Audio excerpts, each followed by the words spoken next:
पहले हम लोग जेएसएससी सीजीएल की अधियाचना वापस हुई है या नहीं, वह देखना चाह रहे हैं। यदि अधियाचना वापस नहीं होगी तो फिर लॉलीपॉप है। एज कट ऑफ को लेकर के सरकार हम लोगों के साथ है या नहीं है।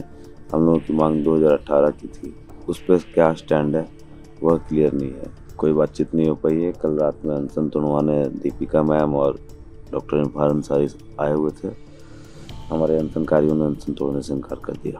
मेन मांग जो थी जेपीएससी को रद्द करना और साथ में जेएसएससी को रद्द करना, टीडीपीएल द्वारा तमाम जो एग्जाम कराए गए थे उनको हटाना, तो उन मांगों को सरकार ने मांग लिया है। अब आगे की रणनीति क्या रहेगी? जी, पहले हम लोग जेएसएससी सीजीएल की अधियाचना वापस हुई है या नहीं, वह देखना चाह रहे हैं। यदि अधियाचना वापस नहीं होगी तो फिर लॉलीपॉप है।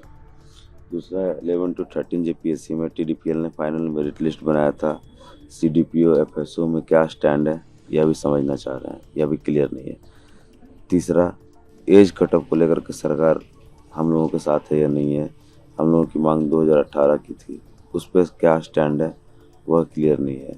सीबीआई जांच पे सरकार का क्या स्टैंड है, हम लोग थोड़ा वहाँ पे डाउट है सरकार के साथ। तो इन सारी बातें को जब तक सहमति नहीं बन जाती तब तक आंदोलन जारी रहेगा। हम लोगों ने डे वन से कहा था कि जब तक आखिरी मांग नहीं मानी जाएगी हम कहीं नहीं आने वाले हैं। तो अभी आपका प्रदर्शन जो है, प्रोटेस्ट जो है, वो कंटिन्यू रहने वाला है? बिल्कुल कंटिन्यू रहने वाला है। इसके अलावा कि सरकार के प्रतिनिधिमंडल से किसी तरह की बातचीत हो पाई है? नहीं, कोई बातचीत नहीं हो पाई है। कल रात में अनशन तोड़वाने दीपिका मैम और डॉक्टर इरफान अंसारी आए हुए थे। हमारे अनशनकारियों ने अनशन तोड़ने से इनकार कर दिया। तो इसके साथ साथ अगर हम बात करें तो जो प्रतिनिधिमंडल है, जिस तरीके से कल आपकी बैठक होने वाली थी वो बैठक नहीं हो पाई थी, तो क्या आगे की बैठक का कोई प्रस्ताव दिया कल जो मिनिस्टर साहब?